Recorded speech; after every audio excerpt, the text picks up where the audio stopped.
Following program, The Russ Belville Show, is intended for responsible adults only. We advocate to the repeal of marijuana prohibition for adults. We discuss the science, culture, and controversy about America's marijuana laws. We do not advocate any illegal activity and encourage all listeners to learn their state and federal marijuana laws. Opinions and claims made by guests and advertisers on The Russ Belville Show are their own, and The Russ Belville Show cannot be held legally responsible for their validity or reliability. Viewer discretion is advised. You take a seed, you plant it, you grow it, you dry it, you roll it, you smoke it. You take a seed, you plant it, you grow it, you dry it, you roll it, you smoke it. Then it goes down smooth. Hey! Spanning the continent to bring you the truth about cannabis and marijuana law reform. I smoke pot and I like it a lot. From the promise of legalization. And I think that we think if we criminalize our marijuana laws. To the agony of prohibition. One major responsibility is to encourage people to use less drugs. The Russ Belville Show, the voice of the marijuana nation. Yeah, I hear you had a question for me. Now, here's your host, Radical Russ Belville. Ah, yes. Good day. Welcome. It is Friday, November 9th, 2012, and it's got to be 420 somewhere in the world. Thanks for joining us. It's so good for you to be here with us, and we are coming to you live and direct from Denver, Colorado, the home of the National Marijuana Business Conference 2012. Is just concluded. They've wound up everything. Everything's packed up from the floor here, but we've got a whole bunch of interviews that we gave to you earlier today. And we hope we can bring that to you. We've got a new dedicated connection here with our Clear Wireless. I hope the audio is coming through to you a whole lot better than it was yesterday. Coming up on today's show, we speak with Roy Kaufmann, the campaign director from Oregon's Measure 80. We've also got Chloe Villano, the CEO of Cloverly Industries, talking about medical marijuana business. We have a few other guests, Rob Corry, the attorney here in Colorado, who is instrumental in getting Amendment 64 passed, and Shaleen Title, formerly with Law Enforcement Against Prohibition, now moving out to Massachusetts to help the business get started out there. Also joining us on today's show, we've got Cannabis Karri bringing us the live news headlines right next to me. Hi, Karri. Hi, guys. It was a day in the news. We're still talking about the response from the election results on Tuesday, of course, and I've got two stories, international stories. I think you'll be interested. That all coming up in just a few minutes on today's Hemp Headlines. All right, and when we go behind the headlines today, Karri and I are just going to sit back and talk just a little bit about our reactions here, give you some of the flavor here from the National Marijuana Business Conference. So many of our friends were here. We got to speak with Aaron Smith and Steve Fox, Mason Tvert, and Brian Vicente. Cheryl Schumann was here earlier, Rachel Kurtz. Just about everybody who's a mover and shaker here in the Rocky Mountains, and a lot of people came out from California as well, so we're very excited to have them here. Also on today's show, after we get to the videos, we'll run replays coming up a little bit later of our previous Toker Talk radio episodes, and then later on tonight you're going to get a replay of the Herb Thrasher Flower Hour, because I'll still be here in Denver, Colorado. We're going to do the Herb Thrasher show tomorrow from Portland, Oregon, when we're back in town. So Earl will be joining me for 2 hours of live metal. Also coming up, we've got Big Daddy Fink's Funky Roller Rink. And speaking of Big Daddy Fink, we want to say congratulations to Timmy Harris, who was selected by High Times Magazine for the winning LA Cup poster entry. I just tweeted it out on my account at Radical Russ. So if you go out to Twitter, check that out at Radical Russ if you want to see the LA Cup poster by our own Big Daddy Fink. All right, we're going to take a break. When we come back, it's the news. Stick around. We'll be right back after these messages from our 420 friendly sponsors. Support these advertisers because their ad money goes straight to the Russ Belville Show.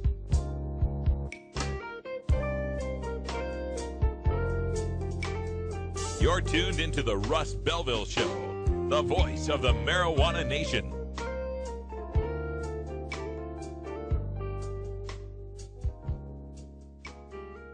The law offices of Omar Figueroa would like to remind you to stand up for your rights. Please do not give up your precious liberties. There's nothing wrong with standing up for our constitutional rights, and in fact, it's the only way to honor the Constitution that recognizes our natural rights. Treat law enforcement with respect and respect the Constitution by standing up for your rights. If you are detained or arrested, stand up for your rights by repeating, "I respectfully invoke all my legal and constitutional rights. I do not consent to any search and seizure. I want to remain silent, and I want to speak to my attorney, Omar Figueroa." Omar Figueroa has more than a decade of experience in federal and California courts and graduated from Yale University, Stanford Law School, and Trial Lawyers College. Please contact the law offices of Omar Figueroa at 415-489-0420 or 707-829-0215 or on the web at www.omarfigueroa.com. Warning, hits taken on this show are larger than they appear. Do not try this at home. These people are professionals. Or at least they pay me to say that. Sir, do you think there will or should come a time for us to discuss the possibility of legalization, regulation, and control of all drugs, thereby doing away with the violent criminal market as well as a major source of funding for international terrorism? Thank you so much for your time, Mr. President. Well, I think this is an entirely legitimate topic for debate. Name the time and place, Mr. President. Radical Russ has been prepping for this debate full-time since 2005. The Russ Belville Show.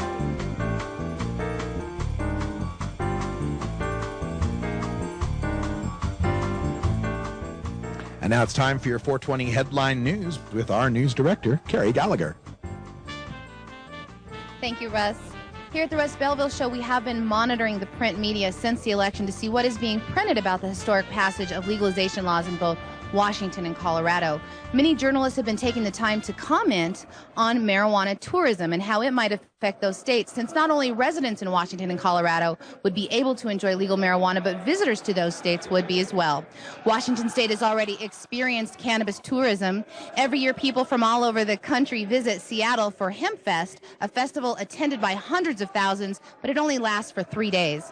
In Colorado, tourism is the second largest industry in the state, and ski resort towns who are just opening up and getting ready for this year's season are all asking what next year's season might look like, with tourists being able to use marijuana legally. The Aspen Times headline yesterday was "Aspen Dam?" with a question mark.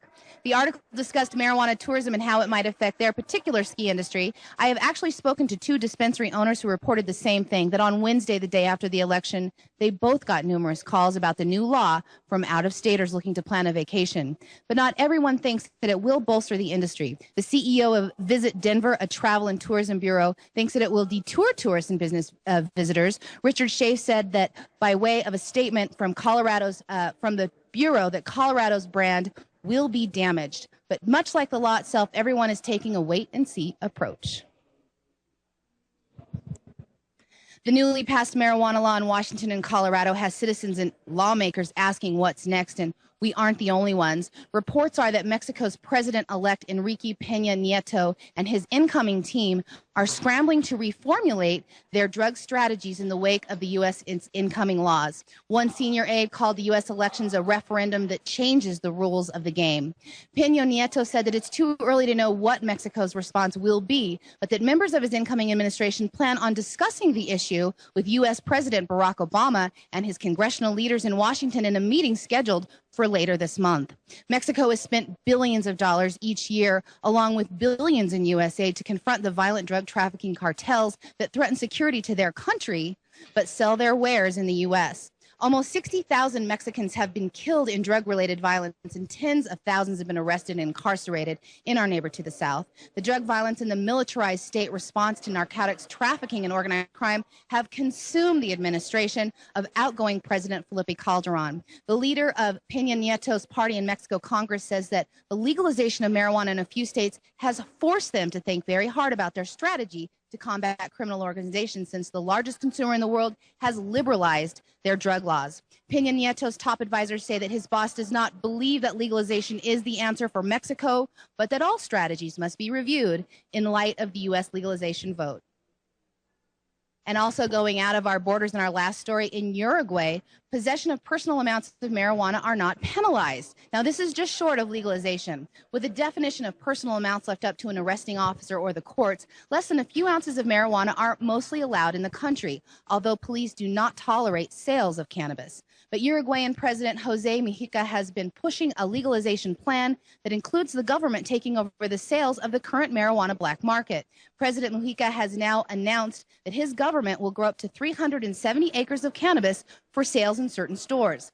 Cannabis consumers will be able to purchase up to 40 grams a month, almost an ounce and a half, and that will be tracked with cards that you can apply for that have a barcode that keeps track of your marijuana purchases. The price of that marijuana will be far lower than the street price of cannabis. Initial reports are that it could be as low as $35 an ounce. The plan, according to the president, is to completely stamp out the black market for marijuana and get rid of any profit incentives for individuals to grow or sell marijuana. Mujica told a UK paper that South America has been on the losing side of the battle against drugs and crime, and somebody needs to be the first to try a new approach. Uruguay's director of the National Drug Council, Jose Calzada, said that the marijuana will be sold in specifically licensed stores, somewhat like the U.S. liquor program. The current administration is going ahead with their plans, although polls in that country show that only 40% of the citizens support legalizing marijuana. The administration has not released a timeline yet to show when the first marijuana will be sold in stores, but when we find out, we'll be bringing it to you here on the news.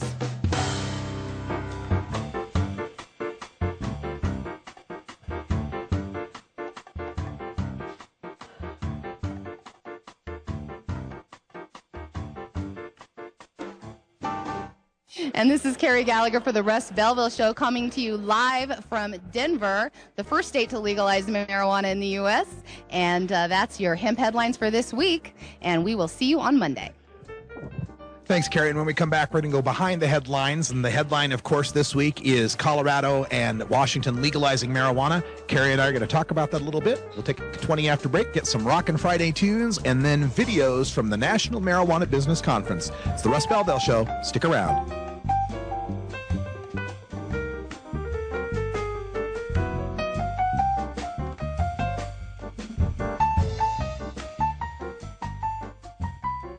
Fun.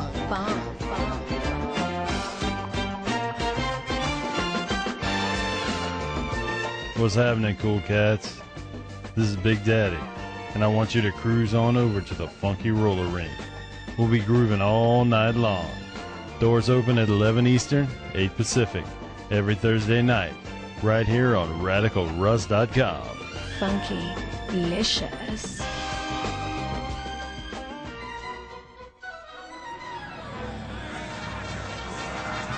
Yar! Thar be pirates here! Har, har, har, har, har.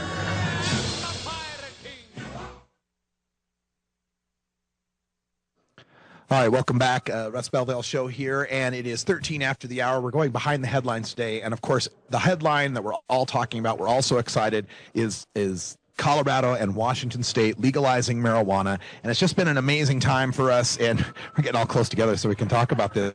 But as we've been, it's been one of the first things I notice is at break time, everybody going out just right out there on the street and lighting up weed. That's true. I was saying, if a police officer was to ticket you now, by the time you went to court, it would probably be legal here in Denver. So that's an interesting, complex issue. And we're seeing that with a little news nugget that Sam Chapman, at Seriously Samuel, he's with the Oregonians for Law Reform.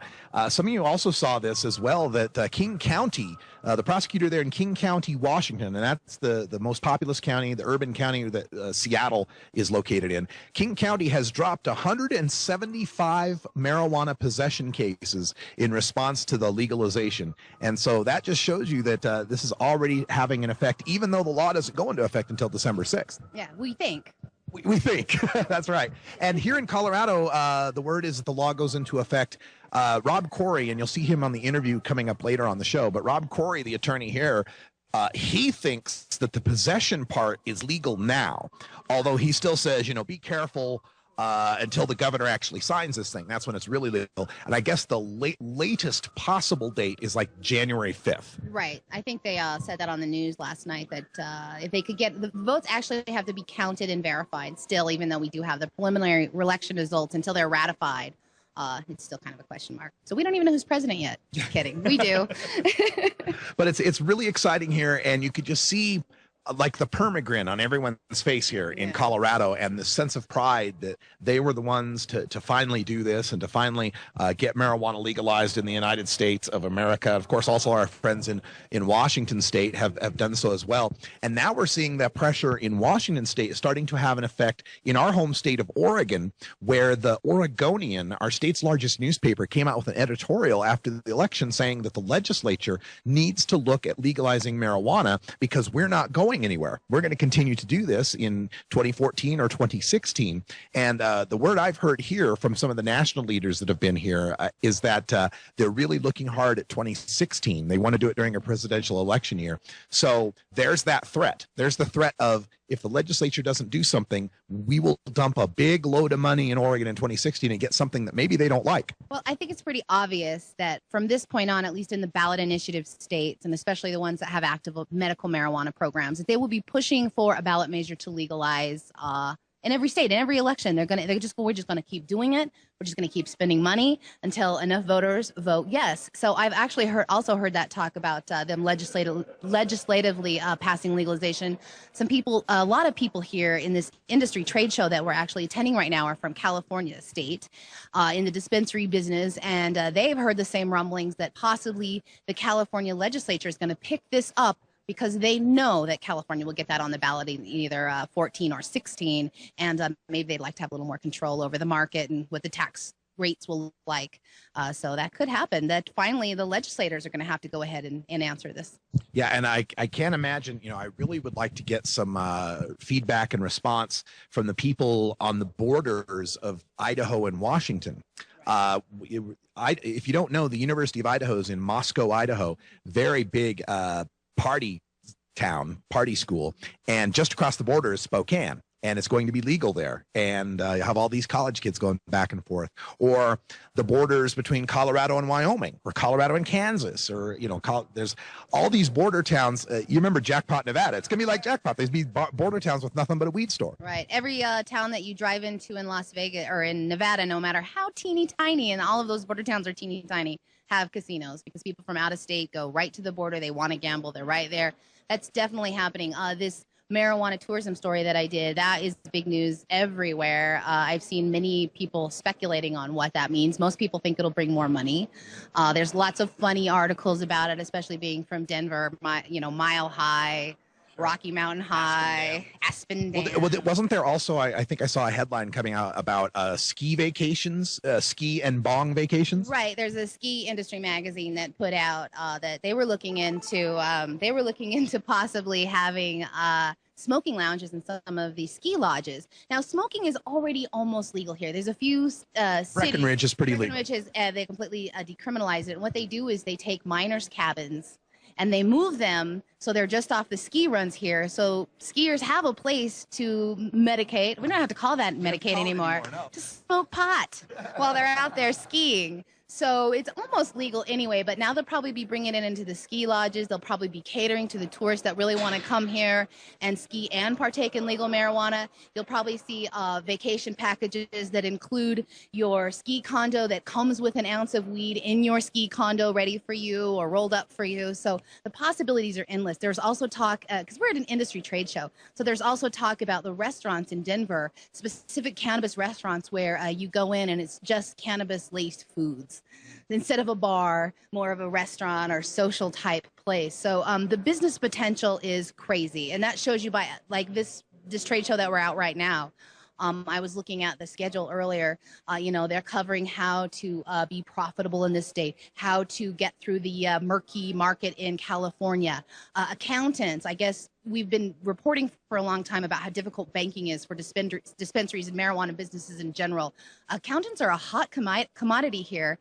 There was one woman that said that she had just had her CPA license expire, so she felt comfortable in doing CPA work for dispensaries. And she was saying this at a round table that people weren't really listening to. 4 gentlemen eavesdropping instantly stood up and asked for her business card.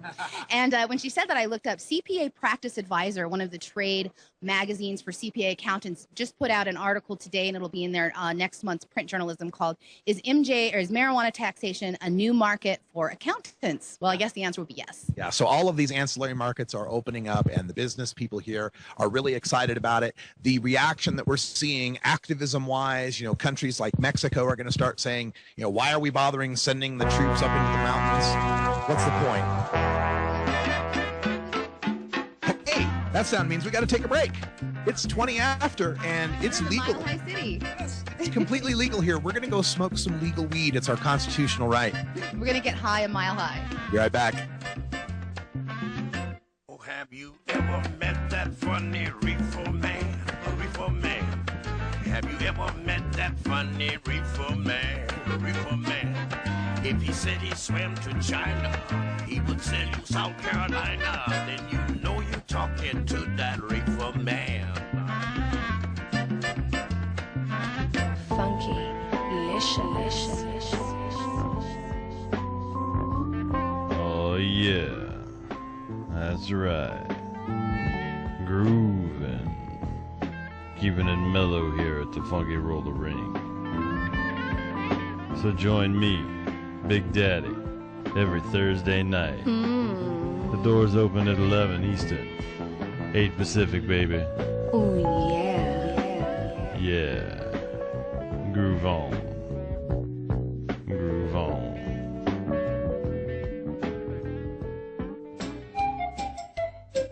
"17 states and the District of Columbia have legalized the use of marijuana for medicinal purposes. Over 70% of the American public supports the use of marijuana for medicinal purposes. What does Governor Mitt Romney think of medical marijuana?" So medical marijuana is legal in Colorado. One of our viewers, Bill Ferguson, asked, should marijuana be legalized for medical use? Aren't there issues of significance that you'd like to talk about? The medicinal use of marijuana is a significant issue to the millions suffering from cancer, AIDS, and other chronic pain, nausea, spasticity, and seizure disorders. I think marijuana should not be legal in this country. I believe it's a gateway drug to other drug violations. The use of illegal drugs in this country is leading to terrible consequences in places like Mexico and actually in our own country. Okay. I oppose legalization of marijuana. Everyone knows music and marijuana go together, so let's wind up our 20 after break with the Russ Belville Show's Daily Toker Tunes, the best in pod-safe 420 music from around the web. Today is Rockin' Friday, featuring rock, metal, and the hard edge of alternative country. You can get downloads and more information about all our Daily Toker Tunes by visiting music.radicalruss.com. Now, sit back and enjoy your Daily Toker Tunes. All right, welcome back, everybody. We're just going to give you some more of our tunes that we played from the Herb Thrasher Flower Hour, so I hope you enjoy this. And when we come back, we'll have some more videos from here at the National Marijuana Business Conference in Denver.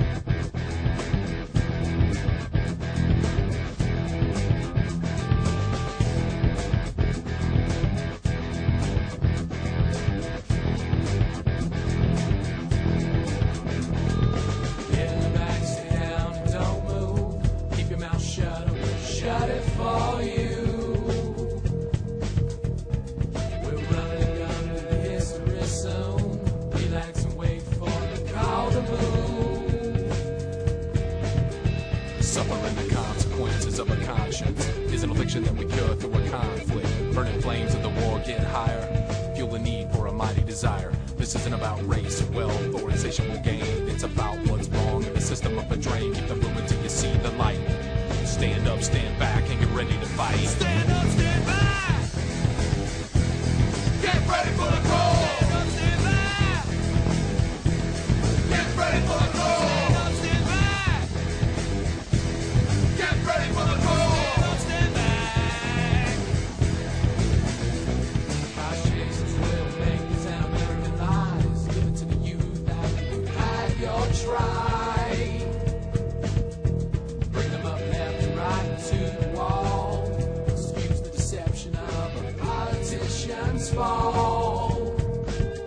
Suffering the consequences of a conscience is an affliction that we cure through a conflict. Burning flames of the war get higher.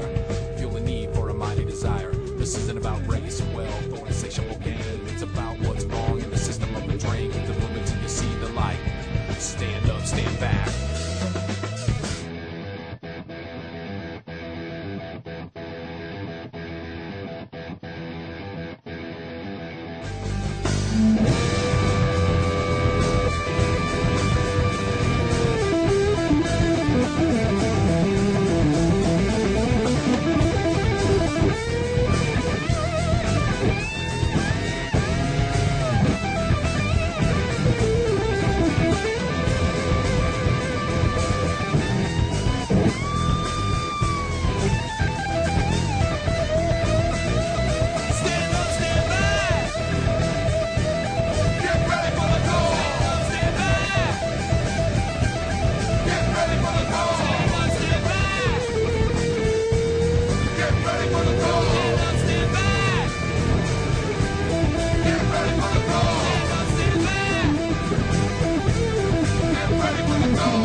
Funky roller ring. Oh yeah. What's happening, Groovy Cats? This is your Funk Master of Ceremonies, Big Daddy. And I want you to join me every Thursday night at 11 Eastern, 8 Pacific, right here at the Funky Roller Ring. Oh yeah. Your home of soul, funk, and disco, baby. Funky-licious. There's always a party at the Funky roller ring. The Russ Belville Show. I'm not very good at singing songs, but here's a try. According to lifelong pot smoker and rocket scientist Carl Sagan, making apple pies from scratch is extremely difficult. If you wish to make an apple pie from scratch, you must first invent the universe. Radical Russ and the Rolla J Studios crew will be right back after these messages. A morning filled with 400 billion suns. The rising of the Milky Way. Cosmos is full beyond.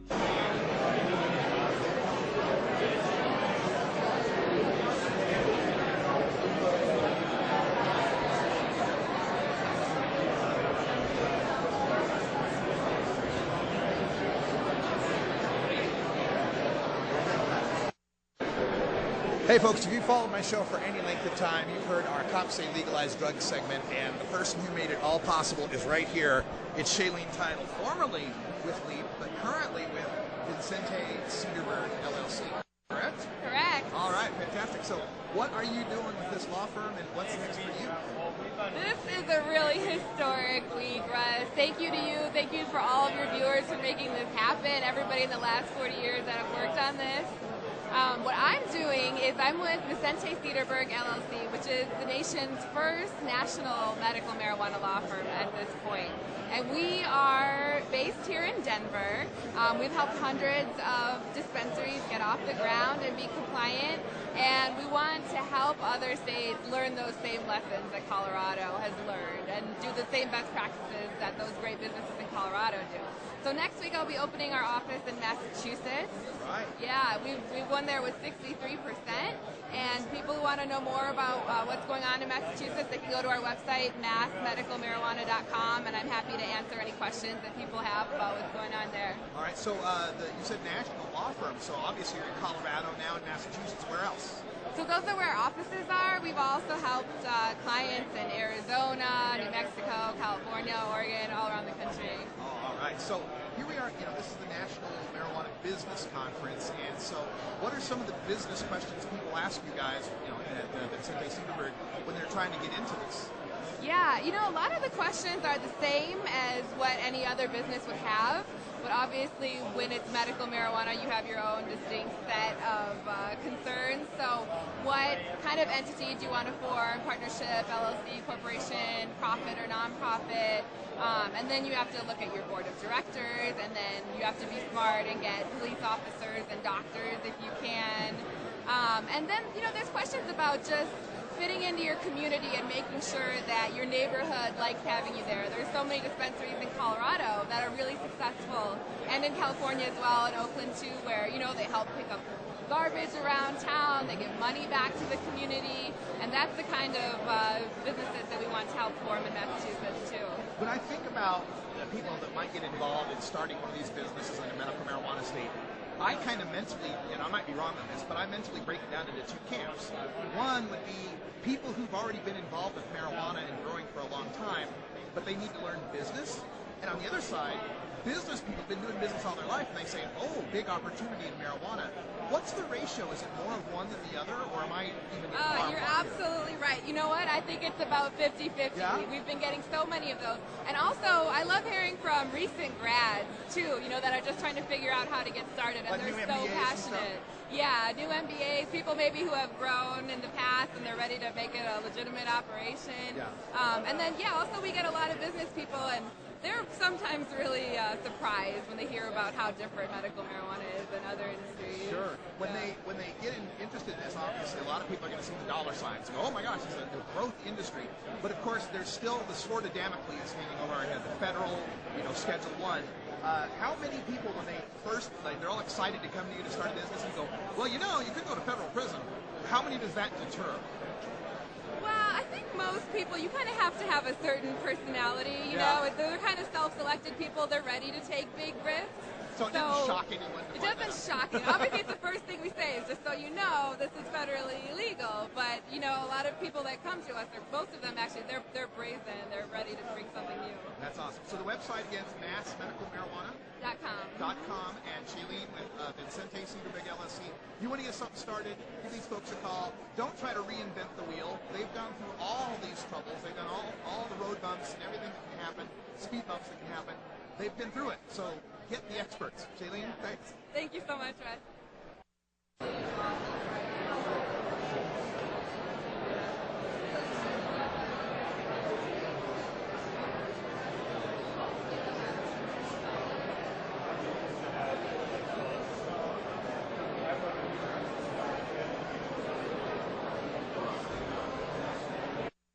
Getting more votes than Obama. Why is this significant for the government's demand? Well, the government wants to know that, and really all they care about is public opinion in the final analysis. These are politicians, and Amendment 64 is a strong statement of public opinion that the voters and the public want the government out of the prohibition business. So the Department of Justice does care what people think. They've been hands-off to the medical marijuana industry in Colorado, with the exception of the few that were within 1,000 feet of a school. They made them move. Other than that, they've been completely hands-off, and the only reason they've been hands-off is because of public opinion. Okay. Now, how do you feel, and don't worry about me. Okay. How do you feel about, as you refer to them as our ally, a spot like Washington who has also legalized cannabis like we have, and how do you see them in the future as an ally and in that relationship? Well, they're such a strong ally because it means Colorado doesn't stand alone, and it means Washington doesn't stand alone. It makes it more of a mandate. It legitimizes it. There's not just one outlier state, but now there's two states. That's more of a mandate. It also takes away the phenomenon of us having a target. The Washington, D.C. Department of Justice is going to be less likely to focus only on Colorado because you've got another state, Washington, where it's also legalized for. Now, how would you say that this compares in a way, Washington and us both legalizing, to alcohol prohibition and the end of that? It does. There's a very close analogy to alcohol prohibition, which is it was a national top-down policy, and then individual states started repealing prohibition from their state laws before the federal government repealed it overall. I mean, the exact same thing is happening here. History is literally repeating itself. And you had, in Prohibition, you had medicinal alcohol. That was the first step. You had a big exception for medicinal alcohol. You also had an exception for the clergy, for communion wine and that sort of thing. And then those exceptions expanded and expanded, and medicinal alcohol became, very popular, and it was widely prescribed, and some of the pharmacies that exist today got their start as medicinal alcohol dispensaries.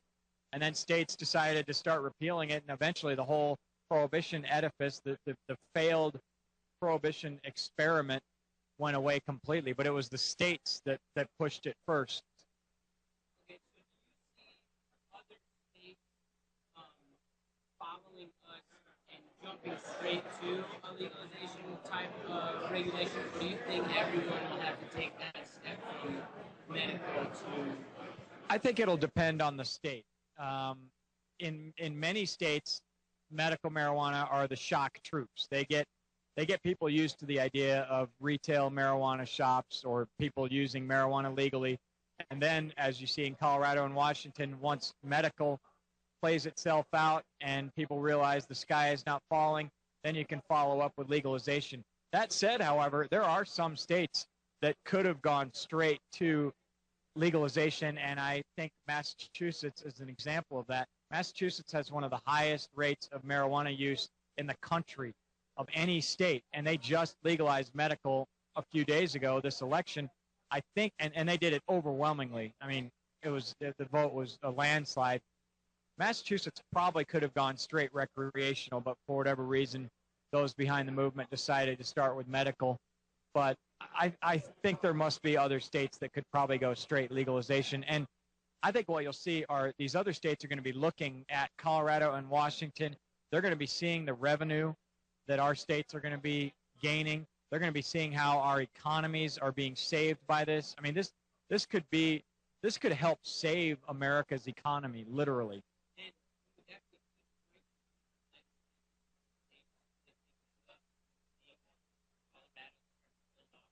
No question. The money argument is one of our strongest arguments. I mean, I wish it weren't that way. I wish it was only about personal freedom, but that's not the reality in our system. And people do care about tax revenue coming into the state. They care where their money goes. In Colorado, we're going to be putting $40 million towards public school construction and improving the infrastructure of our public schools. I mean, that is an investment that is going to last generations in Colorado. We're going to have a stronger educational system because the voters were wise enough to do this, and we were the first, and we'll always be the first, by the way. Nobody will ever take that away from us, and that's a beautiful thing, too. And, you know, with all due respect to Washington, our polls did close an hour earlier, therefore we were the first. Just like alcohol prohibition. Absolutely. Now, last question. What would you like to see come from the amendment here in Colorado in the next 4 years? How would you like to picture? How would you like to give? Well, first of all, what you're going to see is a repeat of what happened with medical.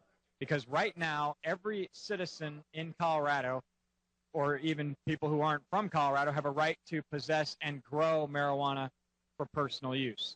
So that can happen immediately. I would argue right now, but I think some people are wise to wait for the governor to sign this, which is going to be within 30 days. He's already said he'll do that. So once that happens, the individual entrepreneurship and creativity is going to unleash. And you may see adults getting together, 10, 15 people growing in a warehouse. That's perfectly legal under 64. We don't need to wait for government permission to do that. We're in right now. Same thing as what happened with medical. So you're going to see it on a small scale, and it's going to grow quickly, and the legislature is going to try to get a handle on it and try to contain it. And to the extent that, you know, they do so responsibly, we'll be behind them. If they try to crush us, we will be challenging them in the courts. But that's kind of the beauty of 64. Some of the details can be worked out, and we'll be involved with that process. And there's the backstop of the constitutional right. So if they get too heavy-handed on us, it'll just be individual grows all over the state, and you don't have to have a single shred of paperwork to justify that. All you have to be is an adult. Period. No more red card. No more doctor's recommendation. You have a constitutional right to do it. All right. That, man. Robert. Good stuff, man. Hope it goes well. Oh, yeah, definitely. And I'll be in contact with you, of course.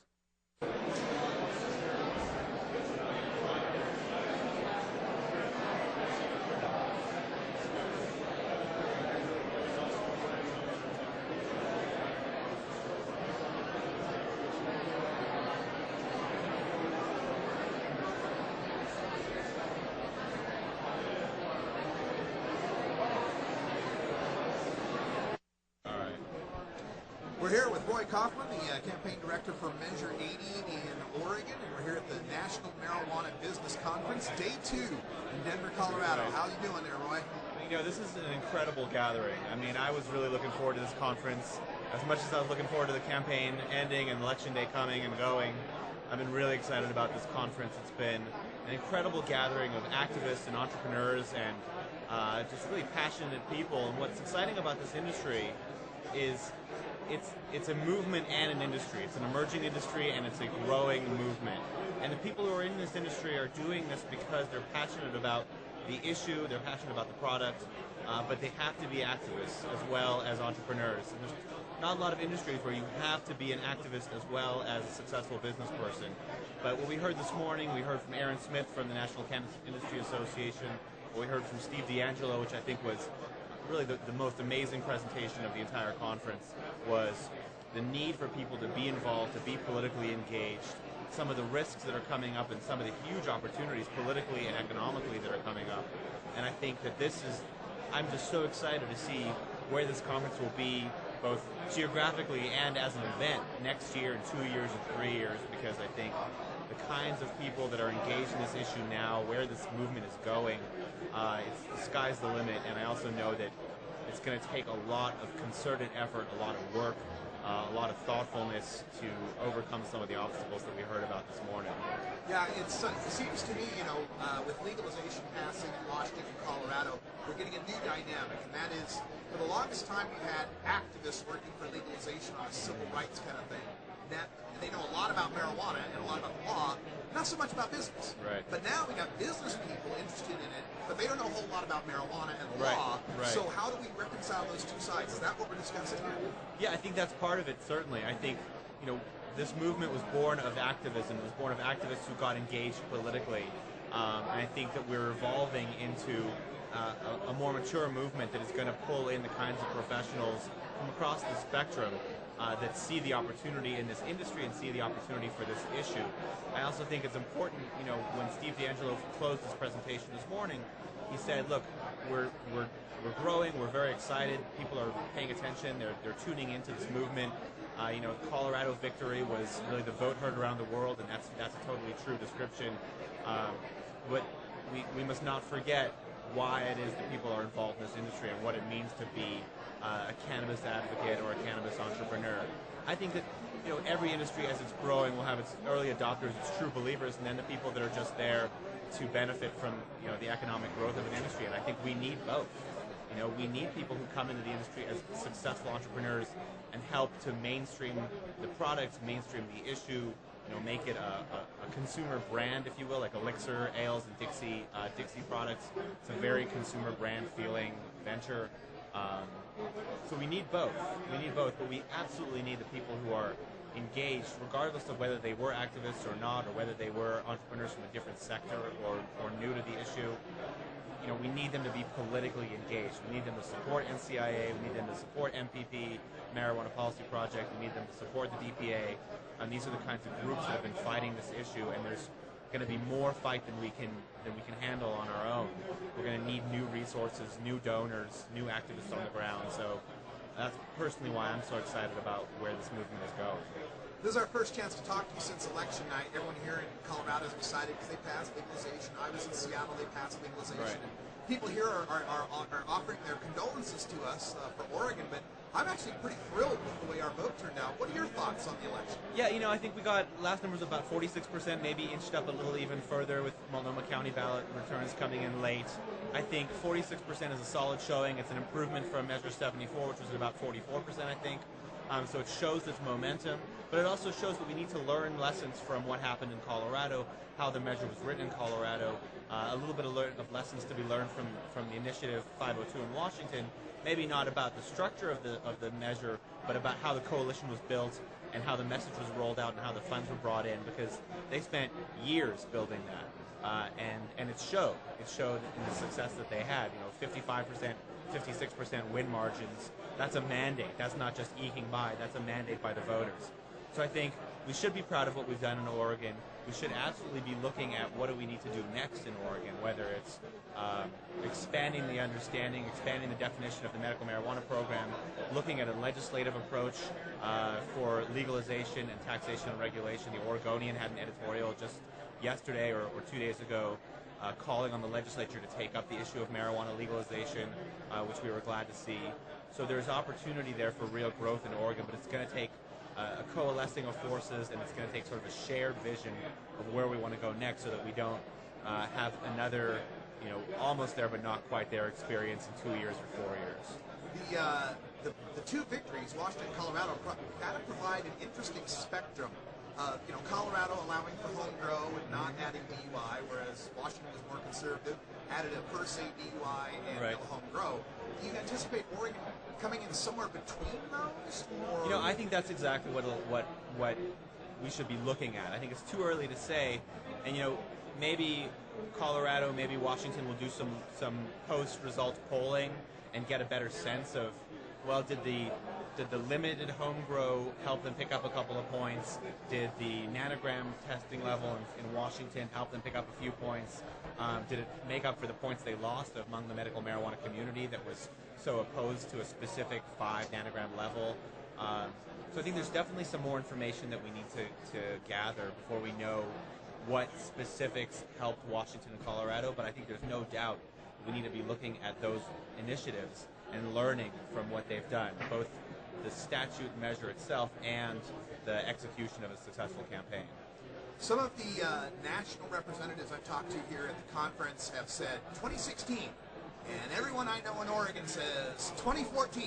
Yeah. What do you think? I've heard that debate as well. I think what we need to do is we really need to take a very serious look at the legislative approach and see where it goes and inform the legislature. And I've heard from some of these national leaders here at the conference as well, inform those legislators that if we can't reach some sort of an agreement, if we can't push this through the legislature in a manner that the Oregonians want in 2013 or 2014, they can guarantee that national groups are going to come in and do a similar sort of, Amendment 64 style massive spend in Oregon in 2016. We should be saying to them, if you want outside groups coming in and running the campaign they want to run in 2016, then go ahead and do nothing.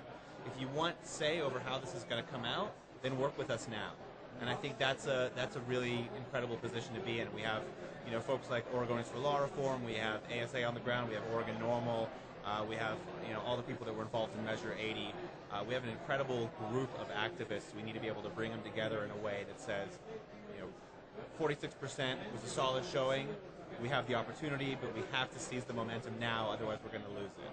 How much pressure will legal weed just over the Columbia River put on the Oregon government? Well, that's something that I talked to the Oregonian editorial board and Jeff Mapes and other reporters with the Oregonian about before the election. I said, look, I understand this is a sort of post-election story that you're going to write, but we have more than half the population of the state of Oregon, close to 2/3 of the population of the state of Oregon, short driving distance from a state that has now legalized marijuana.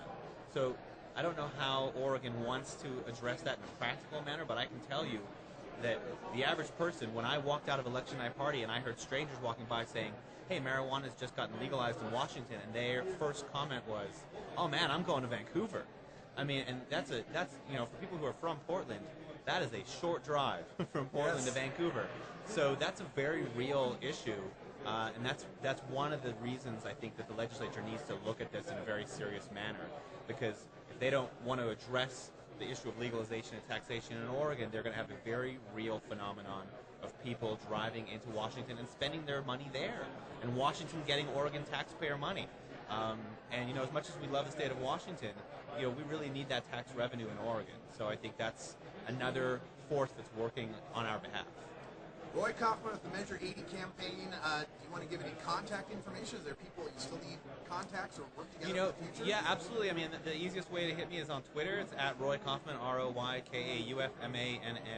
And I have to admit, I'm sadly somewhat of a Twitter addict. So if you find me there, send me a message. We'll get connected and we go from there. And I urge everyone who was interested, maybe supportive of Measure 80, maybe not supportive of Measure 80, maybe just sort of sitting on the sidelines but eager to see the issue move forward. This is our time.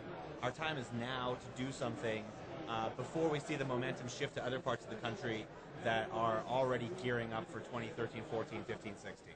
So, and Oregon is the place that can still get it done, and so I'd love to help everybody get it done together.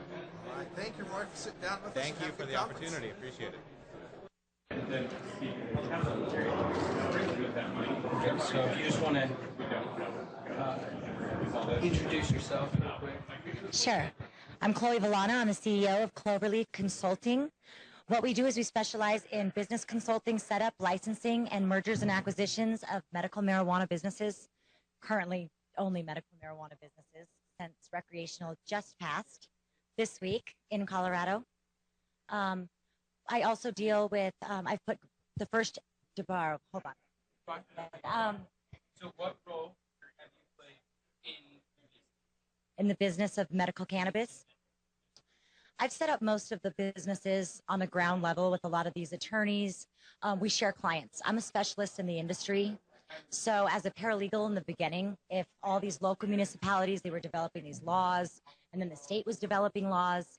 So I was there basically working with each local municipality and then the state on that end. And eventually I knew exactly how to close the deals because I was the only person who would spend hours on behalf of the industry in each local municipality and with these people. I also put the first cannabis school through the Department of Education and wrote the only curriculum for medical cannabis through a Department of Education as well. What is that? I mean, right now they're currently unoperational because as everything else, they went through, various, trials and tribulations, I would say, yeah. But it was great and it was huge for our industry. Okay. Coming across lots of business investors and owners in the cannabis industry, what would you say have been the biggest challenges like? Wow. Residency, that was huge because there were many things that weeded this out. First you had to be a resident. Then second, you had to, in the beginning, they let people have, dispensaries and warehouses. And then they said that they had to vertically integrate and basically retail 70% of everything that they grew. They were going to stay open. So the 70-30 rule is what we called it in Colorado, and that was detrimental for most business owners because, just because you know how to run a retail location doesn't mean you know how to grow. So having both of those facilities and then the hundreds of thousands of dollars of build out that it takes to have both facilities was a little too much for most business owners. What changes are you hoping for in that area specifically of that 70%, 30% rule? Right. What changes are you hoping to see after this, amendment is passed? I'm hoping to see it go away, if you want to know the truth. I think with Amendment 64, it's in our Constitution. It allows for retail locations and it allows for cultivation facilities. They're not vertically integrated. I think that's one of the best things for the industry as far as 64 is that it takes that away. Also, all the patient paperwork. That's hard for MMCs. You can't grow those plants unless it's been 120 days since they've signed over their last caregiver. So it could be really difficult to get that plant count up and get more patients. It just takes a lot of time. Whereas now, all you have to do is have an ID that says you're 21 years of age and you can buy it.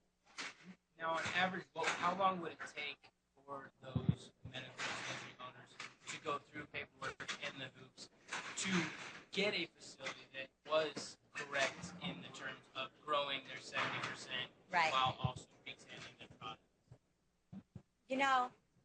It's most of them are still not even licensed. I don't know if you understand the process, but it's, basically you just filed your application.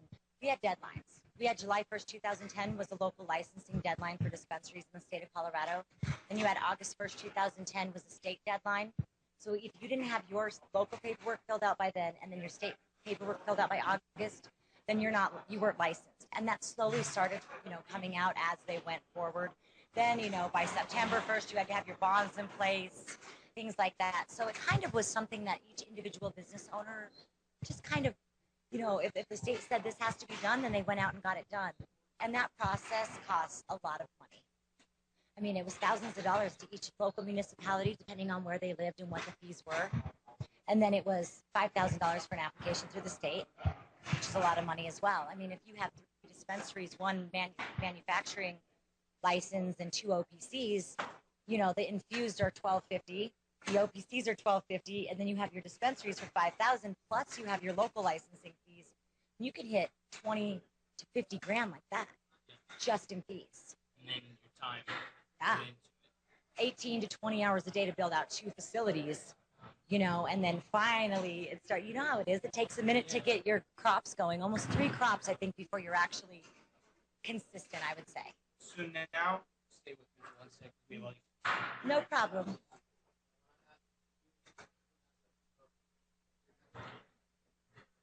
So now with 64 passed, how, what would you like to see document-wise? One form, a couple, a day worth of work and fines to fill out to, get up and running? Is that what we're going? It's not necessarily that I want to see everybody's lives easier with paperwork. I want to see, a system put in that prevents federal intervention, which would mean that, people can't come from maybe out of state. I'm not really quite sure how they're going to do that.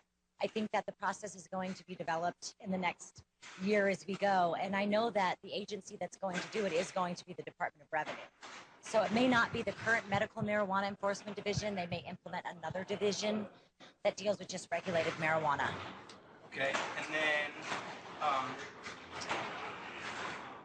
from around when medical marijuana started to now, what's the biggest change that you have seen in a positive? Wow. For the business owners? I guess the positive change that I've seen is the ability for the Medical Marijuana Enforcement Division to work with these business owners, because they have been so helpful. And as long as you're not out of compliance, if you just really are trying so hard to work with them and stay in compliance with the law, they really work with you. I mean, they don't let you get away with anything, but they're really, they provide seminars, they provide their time, they've answered questions. They've just been really good to the business owners, I would say. Now, is that something you would emphasize to other states who possibly follow those steps medically and legalizing, that they do really get in a kind of constructed relationship with the law enforcement? I think it's the only way it works, because especially in this state, we have transportation manifests. Law enforcement has to know when they're prosecuting somebody, when they're traveling with medication for patients or it's a business, and when somebody's just transferring, porting marijuana across state lines. So it's been a really fine line, I think.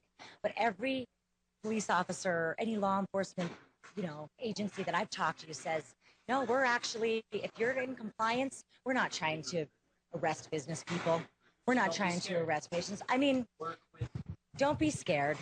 You have to be brave, for sure. And you have to educate your local municipalities. That's what I spent so much time doing.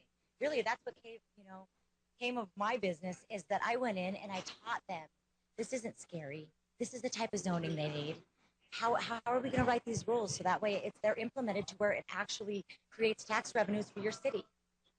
Okay, and then, so now for you, off that last question, in your business specifically, what would you like to see, 6 months from now, 12 months from now, come from Atlanta 64? I would like to see a lot of people have the opportunity to start new businesses, and I would.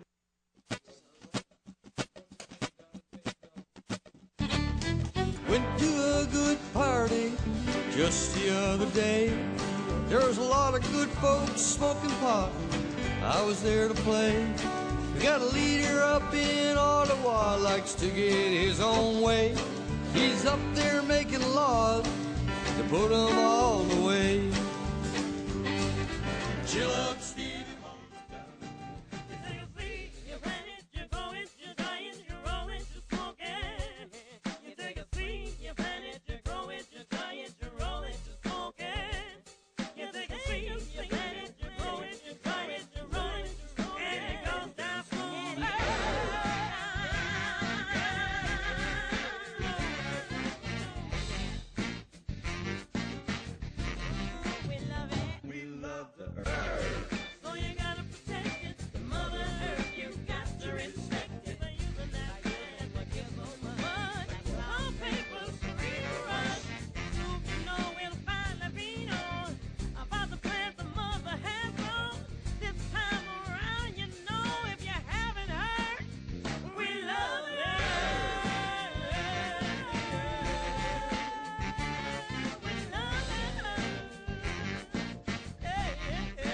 This is the Russ Belville Show. Russ Belville Show is blogging and podcasting daily at radicalruss.com. You take a seed, you plant it, you grow it, you dry it, you roll it, you smoke it. You take a seed, you plant it, you grow it, you dry it, you roll it, you smoke it. You take a seed, you plant it, you grow it, you dry it, you roll it, you smoke it, and it goes down smooth.